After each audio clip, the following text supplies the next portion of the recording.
अच्छा, जो लोग क्रिप्टो में निवेश करते हैं उनके लिए खास टैक्स स्ट्रैटेजी को समझना बहुत जरूरी हो सकता है।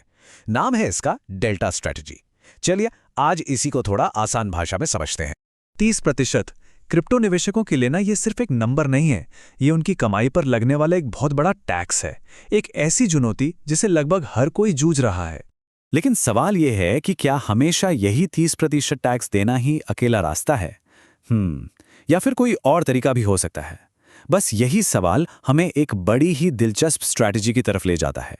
तो चलिए सबसे पहले प्रॉब्लम की जड़ तक चलते हैं, समझते हैं कि आखिर ये 30% वाली समस्या है क्या और ये पूरी की पूरी स्ट्रैटेजी इसी के चारों तरफ क्यों घूम रही है। देखिए, नियम ना बहुत सीधा और सख्त है। भारत में अगर कोई भी वर्चुअल डिजिटल एसेट यानी कि क्रिप्टो को बेचकर प्रॉफिट कमाता है तो उस पर सीधा सीधा 30% का टैक्स लगेगा। इसमें इस बात से कोई फर्क नहीं पड़ता कि किसी की कुल आमदनी कितनी है। पर सवाल उठता है कि ये नियम इतना सख्त है क्यों? तो इसका एक बहुत बड़ा कारण है गुमनाम वॉलेट्स। सरकार को ये चिंता है कि इन वॉलेट से जो भी लेन देन होता है ना, उसे ट्रैक करना बड़ा मुश्किल है और बस इसी वजह से सब पर एक जैसा ऊंचा टैक्स रेट लगा दिया गया है। और बस यहीं से कहानी में एक मजेदार मोड़ आता है। क्या हो अगर क्रिप्टो से होने वाली कमाई को वीडिया गेन की तरह देखा ही ना जाए, बल्कि उससे एक बिल्कुल अलग नजरिए से देखा जाए। यहीं पर हमें दो अलग अलग तरह की इनकम के बीच का फर्क समझना होगा। जरा इस टेबल पर नजर डालिए, ये एकदम साफ साफ दोनों के बीच का फर्क दिखाती है। वीडीआई इनकम पर तो फ्लैट 30% टैक्स है, लेकिन बिजनेस इनकम पर टैक्स इनकम स्लैब के हिसाब से लगता है।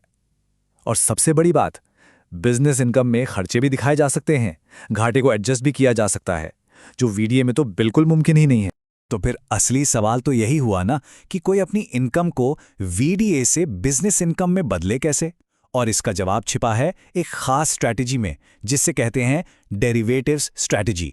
इस पूरी स्ट्रैटेजी की जो बुनियाद है ना, वो है एक FIU रजिस्टर्ड प्लेटफॉर्म का इस्तेमाल करना।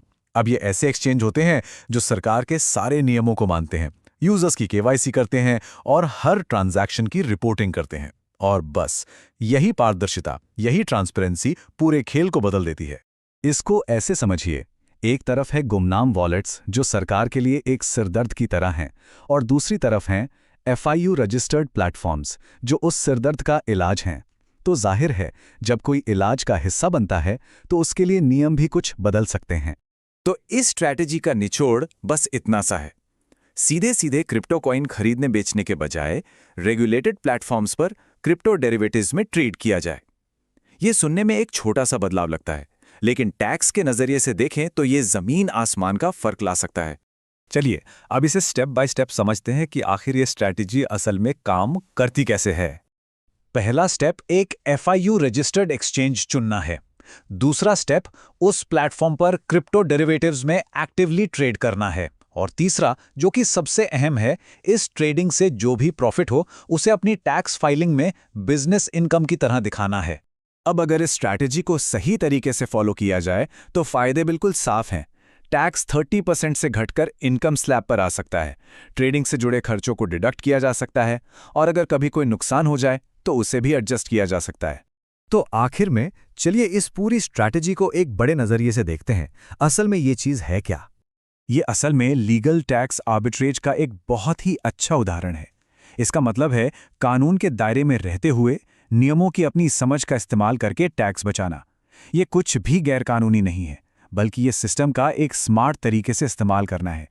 और ये हमें एक बहुत बड़े सवाल पर लाके खड़ा कर देता है कि जैसे जैसे नियम और सख्त होते जाएंगे, क्या फाइनेंशियल इनोवेशन हमेशा उनसे एक कदम आगे रहेगा? ये रेगुलेशन और इनोवेशन के बीच एक कभी ना खत्म होने वाली दौड़ है, और देखना ये होगा कि भविष्य में जीतता कौन है।